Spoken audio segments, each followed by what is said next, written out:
بالله من الشيطان الرجيم. بسم الله الرحمن الرحيم. السلام علیکم ورحمۃ اللہ وبرکاتہ۔ وعلیکم السلام ورحمۃ اللہ وبرکاتہ۔ سورہ ابراہیم علیہ السلام کا آخری سبق ہے آیت نمبر 47 سے 52۔ ان الحمد للہ والصلاة والسلام علی رسول اللہ اما بعد۔ اعوذ باللہ السمیع العلیم من الشیطان الرجیم من ہمزہ ونفخہ ونفثہ۔ فلا تحسبن اللہ مخلف وعدہ رسلہ ان اللہ عزیز ذو انتقام۔ یوم تبدل الارض غیر الارض والسماوات وبرزوا للہ الواحد القہار۔ وترى المجرمین یومئذ مقرنین فی الاصفاد۔ سرابیلهم من قطران وتغشى وجوههم النار۔ لیجزی اللہ کل نفس ما کسبت ان اللہ سریع الحساب۔ ھذا بلاغ للناس ولینذروا به وَلِيَعْلَمُوا أَنَّمَا هُوَ إِلَٰهٌ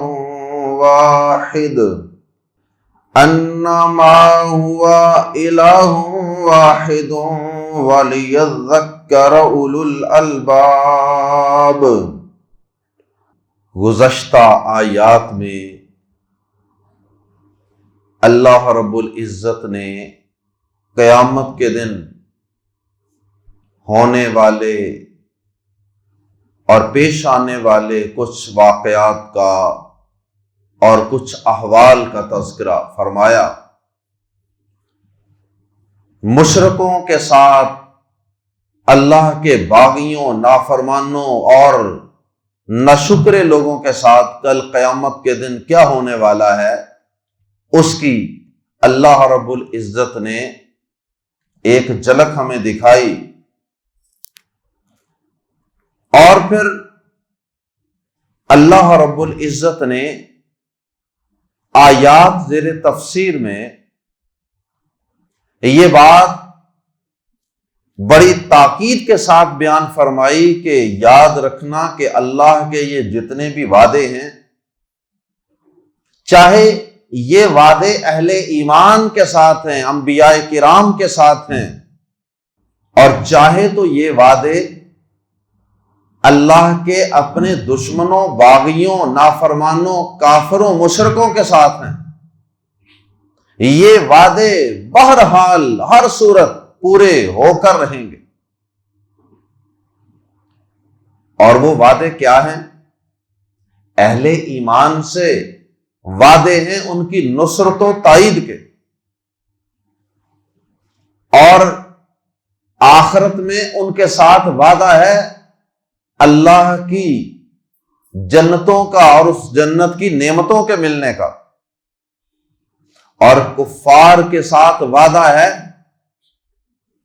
دنیا میں ذلت و رسوائی کا، ایمان والوں کے ہاتھوں پٹنے کا، اور اس کے بعد قیامت کے دن اللہ رب العزت کا وعدہ ان کافروں کے ساتھ وہ بھی ذلت کا، رسوائی کا وعدہ، اور جہنم کے انتہائی خطرناک قسم کے تکلیف دہ عذابوں کا وعدہ۔ تو اللہ رب العزت نے آیات زیر تفسیر میں سے پہلی آیت کریمہ میں اس بات کی وضاحت فرمائی کہ اللہ کے وعدوں میں کسی قسم کا شک نہ کرنا، اللہ کبھی اپنے وعدوں کے خلاف نہیں کیا کرتا۔ دنیا کا کوئی اچھا انسان اپنی زبان کی لاج رکھتا ہے، اور پھر دنیا کا کوئی اچھا حکمران، کوئی اچھا بادشاہ ہو، وہ بھی اپنی بات پہ پہرا دیتا ہے۔ تو پھر جو مالک الملوک ہے، جو شہنشاہ ہے، جو بادشاہوں کا بادشاہ ہے، اور جو اس پوری کائنات کا خالق ہے، مالک ہے، وہ اپنے وعدے کی خلاف ورزی کس طرح کر سکتا ہے؟ اس کے بعد اللہ رب العزت نے دوبارہ سے قیامت کے کچھ احوال کا اور کچھ مناظر کا تذکرہ فرمایا، اور پھر آخر میں آخری آیت کریمہ میں اللہ رب العزت نے قرآن مجید کے نزول کے 4 بنیادی اور بڑے مقاصد کا تذکرہ فرمایا۔ آئیے قرآن مجید کے الفاظ ہی میں پڑھتے ہیں سورہ ابراہیم کے آخری سبق کو۔ فا پس لا نا، تحسبن، تحسب ہوتا لا تحسب، تو اس کا معنی کہ تو حساب نہ لگا، تو گمان نہ کر، تو مت سوچ۔ اور آخر میں نون ثقیلہ یعنی شد والا نون، اور یہ تاکید کے لیے ہے، نفی میں تاکید، لا میں تاکید پیدا کرنے کے لیے۔ لا تحسبن، تو ہرگز گمان نہ کرنا، اے انسان تو ہرگز گمان نہ کرنا، اللہ کہ اللہ مخلفہ خلاف کرنے والا ہے۔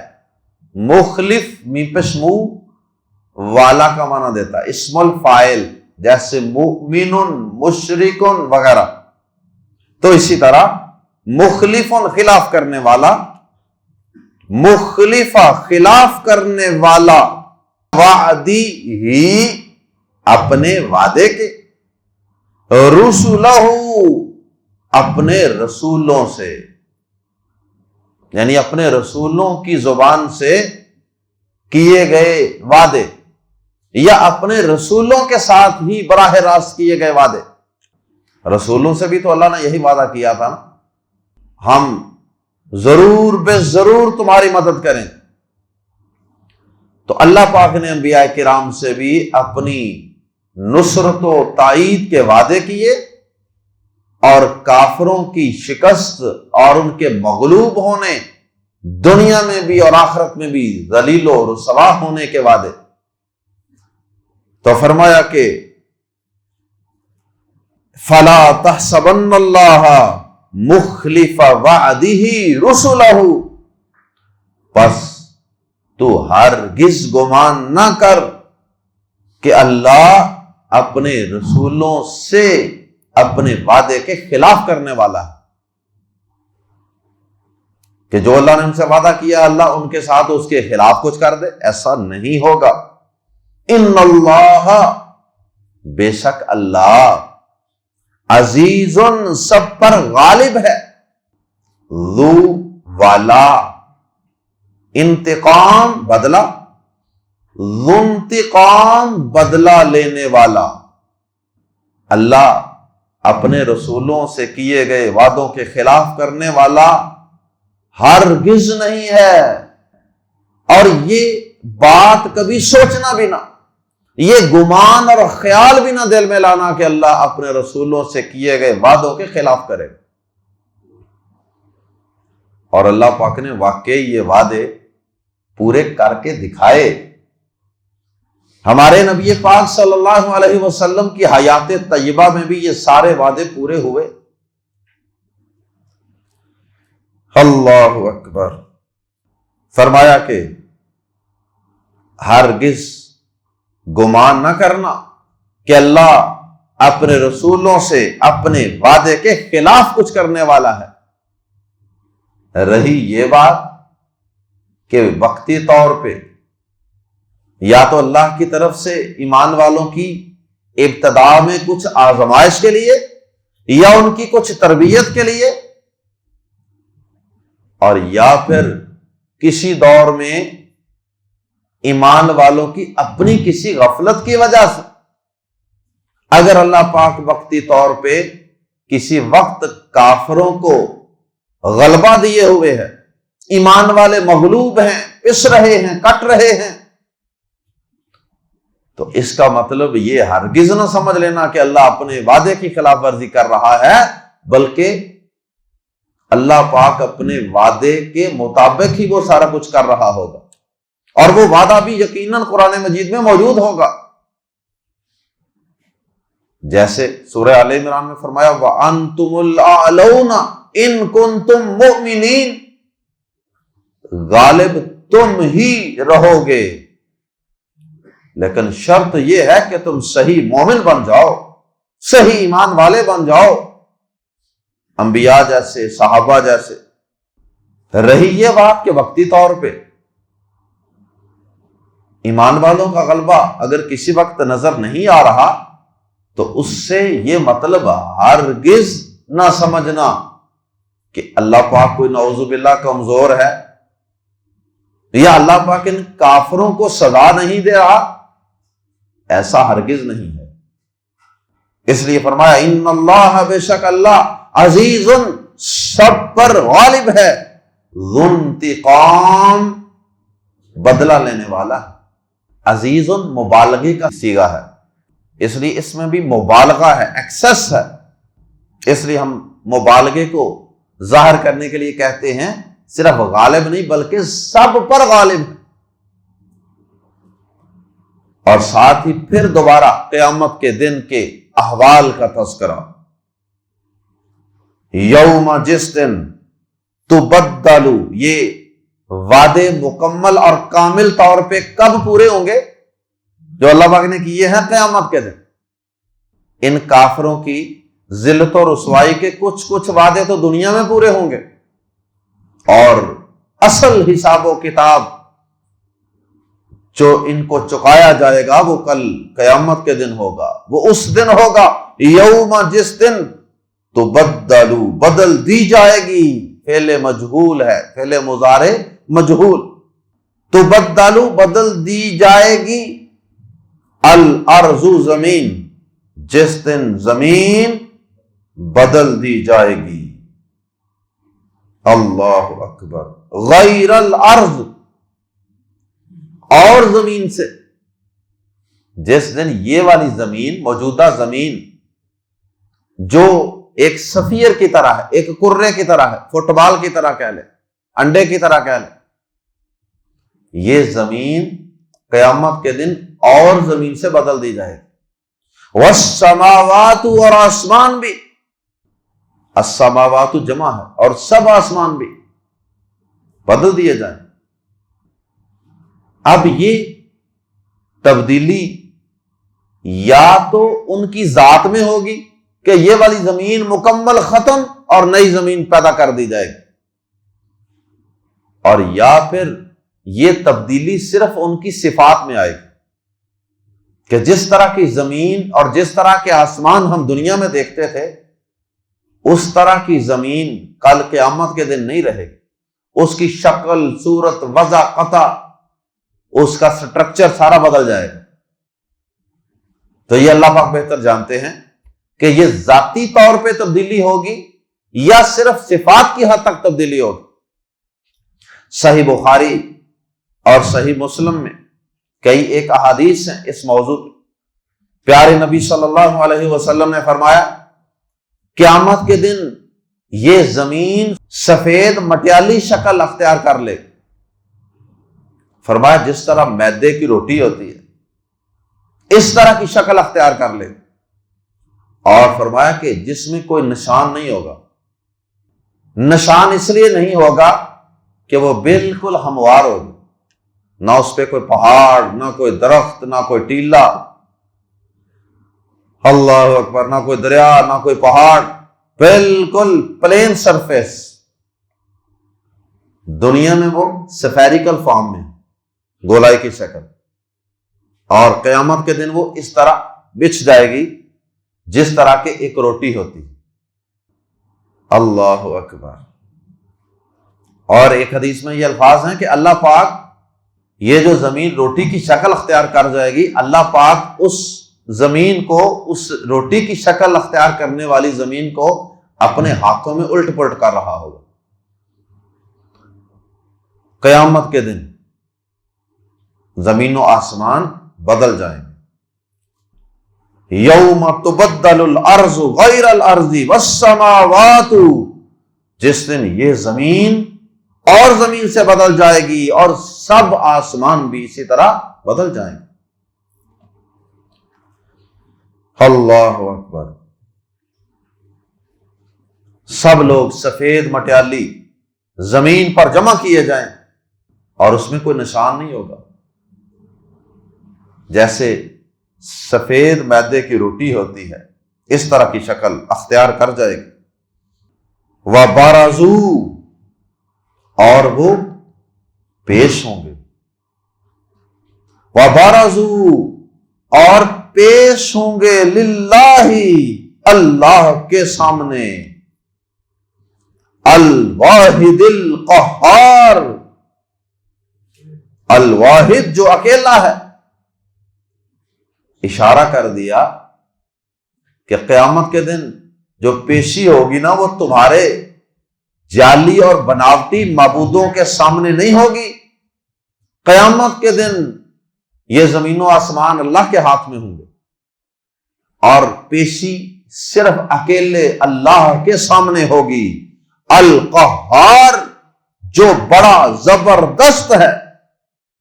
وَبَرَزُوا لِلَّهِ الْوَاحِدِ الْقَهَّارِ، اور لوگ اللہ کے سامنے پیش ہوں گے جو اکیلا ہے، بڑا زبردست ہے. وَتَرَا، اور تو دیکھے گا.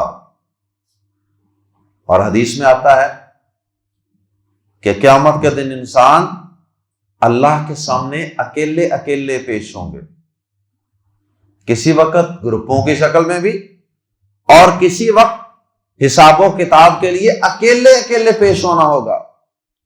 آپ تو ٹیسٹ دینے کے لیے بھی کمرے میں تشریف لاتے ہیں تو کوشش ہوتی ہے نا کہ کوئی بندہ میرے ساتھ ہو، 1 2 3 4 بندے اکٹھے چلے جائیں. عدالت میں پیشی ہو، کسی جگہ بھی ہو، آدمی 2 4 لوگ ساتھ ہوں تو ذرا اپنے آپ کو محفوظ خیال کرتا ہے. نفسیاتی طور ہمارے حکمران عدالتوں میں جاتے ہیں تو کتنے کتنے لوگوں کو ساتھ لے جاتے، کتنے کتنے لوگوں کو باہر دروازوں پہ بلا لیتے ہیں. شاید اس عدالت کے اوپر کوئی اثر انداز ہوا جا سکے، شاید ہمیں یہاں عدالت سے گرفتار نہ کیا جائے. لیکن قیامت کے دن ہر انسان اکیلا اکیلا اللہ کی عدالت میں اللہ کے سامنے پیش ہوگا اپنی زندگی کا حساب دینے کے لیے. اور پھر پیارے نبی صلی اللہ علیہ وسلم نے فرمایا کہ اللہ کے اور بندے کے درمیان کوئی ترجمان نہیں ہوگا جو ترجمانی کر رہا ہو. جیسے ٹرانسلیٹر ہوتا ہے درمیان میں، کوئی اس طرح کا ترجمانی کرنے والا بھی نہیں ہوگا. ڈائریکٹ براہ راست اللہ پاک کے ساتھ گفتگو ہوگی، حساب و کتاب، سوال و جواب. اللہ ہمیں اس پیشی میں کامیاب فرما دے. اللہ پاک ہمارا سرسری موٹا موٹا حساب، موٹی موٹی پیشی پوری کر کے، موٹی موٹی پیشی کے بعد اللہ پاک ہمیں فارغ فرما دیں. اللہم حاسبنا حسابا یسیرا، اسے ہی حسابا یسیرا کہا گیا. وَتَرَى الْمُجْرِمِينَ وَتَرَى اور تو دیکھے گا المجرمین مجرموں کو یومئذ اس دن، یوم دن، اور جب یوم کے ساتھ اذن آتا ہے تو پھر ڈیٹ ڈے، یومئذ اس دن، وَتَرَى وَيَرَى وَأَرَى وَنَرَى وَتَرَى الْمُجْرِمِينَ اور تو مجرموں کو، کرمنلز کو دیکھے گا۔ کیا دیکھے گا؟ یومئذ اس دن، اور یہاں مجرموں سے مراد بطور خاص اللہ کے باغی و نافرمان، آخرت پر یقین نہ رکھنے والے، کافر، مشرک۔ یومئذ اس دن، مقرنین مقرنین ایک دوسرے کے ساتھ جکڑے ہوئے ہوں گے، جیسے دو جانوروں کو، دو بیلوں کو پنجالی کے ساتھ باندھا جاتا یا دو مجرموں کو رسی کے ساتھ اکٹھا باندھا جاتا، اس کے لیے لفظ استعمال ہوتا ہے مقرنین، ایک دوسرے کے ساتھ جکڑے ہوئے،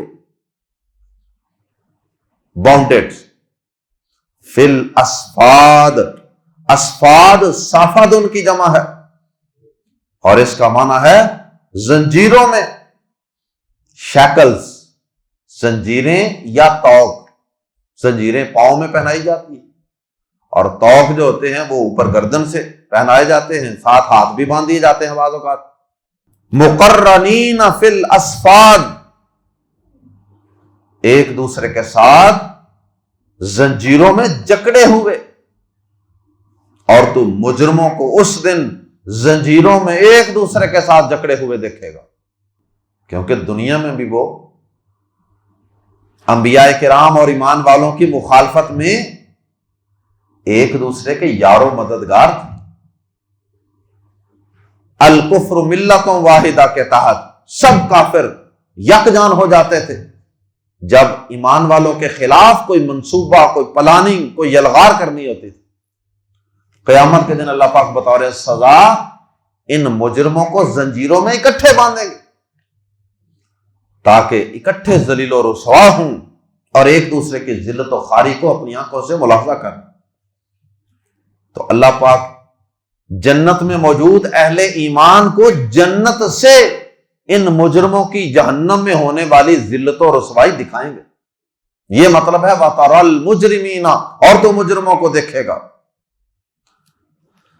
سرابیلہم، سرابیل سربال کی جمع ہے، سربال، سرابیل یہ قمیص کے معنی میں، سرابیلہم ان کی قمیصیں، گارمنٹس، ان کے لباس، من قطران،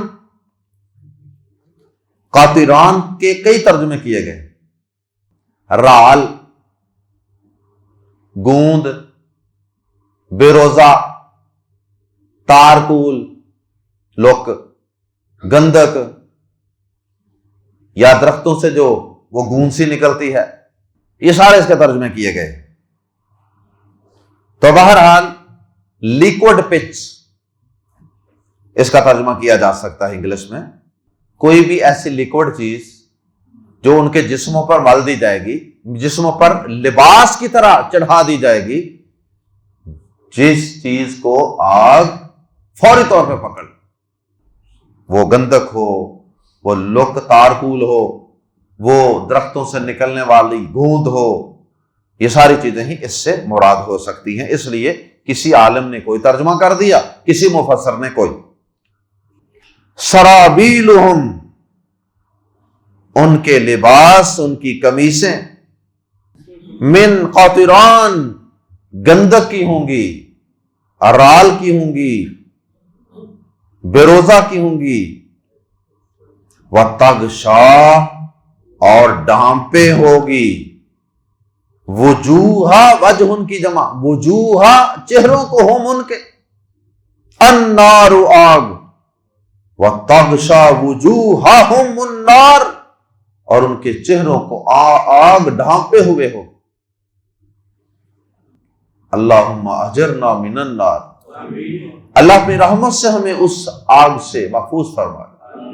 اللہ اپنی رحمانیت اور اپنی رحیمیت کی صفت کے صدقے اور اس کے سبب یا اللہ ہمیں اس جہنم کے شعلے، اس جہنم کی شعلے مارتی ہوئی آگ سے محفوظ فرما۔ اور ایمان والے، سجدے کرنے والے، توحید پہ قائم رہنے والے، اللہ کے سامنے نماز میں سجدہ ریز ہونے والے بندوں کو اللہ پاک اس آگ سے محفوظ فرما لیں، یا تو محفوظ فرما لیں گے اور یا پھر وقتی طور پہ کچھ سزا گناہوں کی پانے کے بعد اللہ پاک ان کو ہمیشہ کے لیے محفوظ فرما دیں۔ حدیث میں اس کی تفصیلات موجود ہیں، جہنم سے نکالا جائے گا حتیٰ کہ آخری گروہ جو جہنم سے نکلے گا وہ ان لوگوں کا ہوگا جن کے دلوں میں ایک رائی کے ذرے کے برابر بھی ایمان ہوگا، اللہ پر ایمان، آخرت پر ایمان۔ اللہ پاک انہیں نکال دیں اور نکالنے کے بعد ان پہ پانی ڈالا جائے گا، وہ کوئلے کی طرح جل چکے ہوں گے، اللہ پاک ان کو دوبارہ زندگی دیں۔ اور اسی حدیث کے اندر یہ بات بھی ہے کہ اس لیے کہ اللہ پاک نے ان کو کیسے پہچانا یا ان کو کیسے وہاں سے پہچان کے نکالا، ان کے چہروں پر سجدے کے نشانات۔ تو اس کا مطلب یہ ہے کہ سجدے کرنے والے، نمازیں پڑھنے والے اور توحید پر قائم رہنے والے، صحیح ایمان اور عقیدے والے، وہ یا تو جہنم میں جانے سے ویسے ہی بچا لیے جائیں گے اور یا پھر کم از کم ہمیشہ کی ذلت و خواری نہیں ہوگی۔ اے اللہ، ہم تیری اس جہنم سے پناہ مانگتے، یا اللہ ہم ایک لمحے کے لیے بھی اس جہنم کی سختیوں اور اس کے عذابوں کو برداشت نہیں کر سکتے، یا اللہ ہمیں اس جہنم کی گرم لو سے بھی بچا لے لی، تاکہ یہ سارا کچھ قیامت کا سلسلہ، یہ جنت اور جہنم کا سلسلہ کیوں ہوگا؟ لی، تاکہ یجزی اللہ، تاکہ بدلہ دے اللہ کل نفس، ہر جان کو، ہر پرسن کو، ما جو کسبت، اس نے کمایا، اپنی کمائی کی وجہ سے ہی انسان کو یہ سارا کچھ بھگتنا پڑے گا۔ ان اللہ، بے شک اللہ، سریع الحساب، بہت جلد حساب لینے والا۔ ھذا بلاغ، آخری آیت کریمہ میں قرآن مجید کے 4 بڑے مقاصد بیان کر دی، اور اس سورہ ابراہیم علیہ السلام کے آغاز میں بھی اللہ پاک نے یہ اس سے ملتے جلتے مقاصد ہی بیان کی۔ سورت کے اول و آخر میں انتہائی اہم بات بیان فرمائی، قرآن مجید پڑھنے والوں اس قرآن مجید کے مقاصد پہ نظر رکھا کرو کہ یہ مردے بخشوانے کے لیے نہیں ہے، یہ عدالتوں میں جھوٹی قسمیں اٹھانے کے لیے نہیں ہے، یہ بیٹیوں کو رخصت کرنے کے لیے نہیں ہے کہ قرآن مجید کے نیچے سے ان کو گزار دیں اور سمجھیں کہ بس فرض پورا ہو گیا۔ ساری زندگی بیٹی کو دنیا کا علم پڑھایا، قرآن نہ اسے ناظرہ پڑھایا، نہ اس بیٹی کو قرآن کا ترجمہ، تفسیر اور اس کی پریکٹیکل لائف میں پیش آنے والی مشکلات اور ان کا قرآن مجید کی صورت میں حل بیان کیا۔ تو فرمایا ھذا بلاغ، پہلا مقصد یہ ایک مقصد، ھذا بلاغ، یہ ایک پیغام ہے، للناس، لوگوں کے لیے، یہ قرآن مجید لوگوں کے لیے ایک پیغام ہے، ایک میسج ہے، نوٹیفکیشن فار دی پیپل۔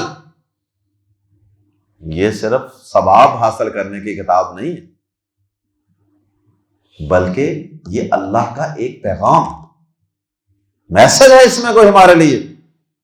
دوسری بات، واو اور تاکہ، لینذروا، تاکہ انہیں ڈرایا جائے، بھی اس قرآن کے ذریعے، بھی میں یہ جو ہی ضمیر ہے یا اس کی اصل شکل ہو ہے، یہ لوٹ رہی ہے بلاغن کی طرف، وَلِيُنذَرُوا بِهِ، اور تاکہ انہیں اس پیغام کے ساتھ ڈرایا جائے۔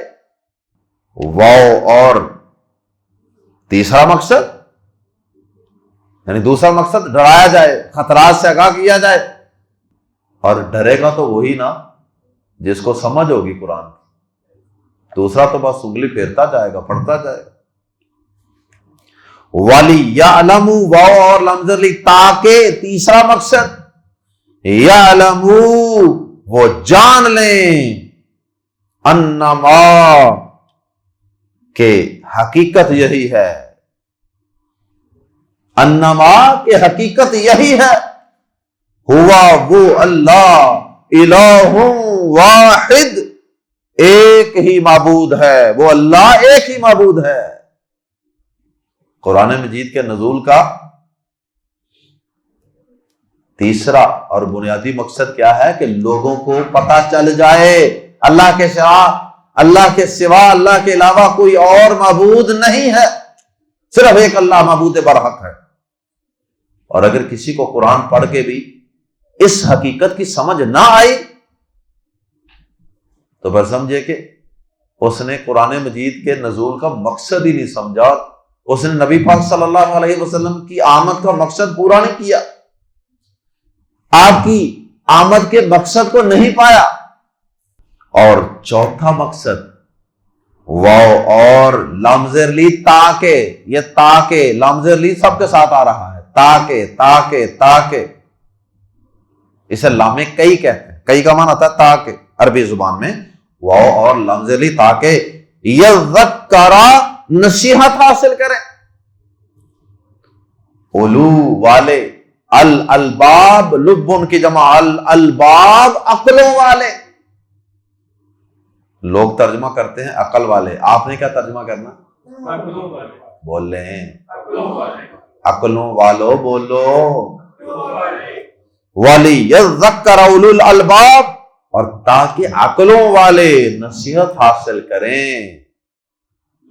قرآن مجید کا مقصد نصیحت کا اصول ہے، اور اگر قرآن پڑھ کے انسان کو کوئی نصیحت نہیں حاصل ہوئی، کوئی سبق حاصل نہیں ہوا، اس کے عمل میں، اس کے عقیدے میں کوئی نکھار نہیں آیا، تو پھر سمجھیے کہ یا تو یہ شخص عقل والا نہیں ہے، یا پھر اس نے اپنی عقل کو استعمال نہیں کیا، اور اس شخص نے قرآن مجید کے مقاصد کو کما حق ہو پورا نہیں کیا۔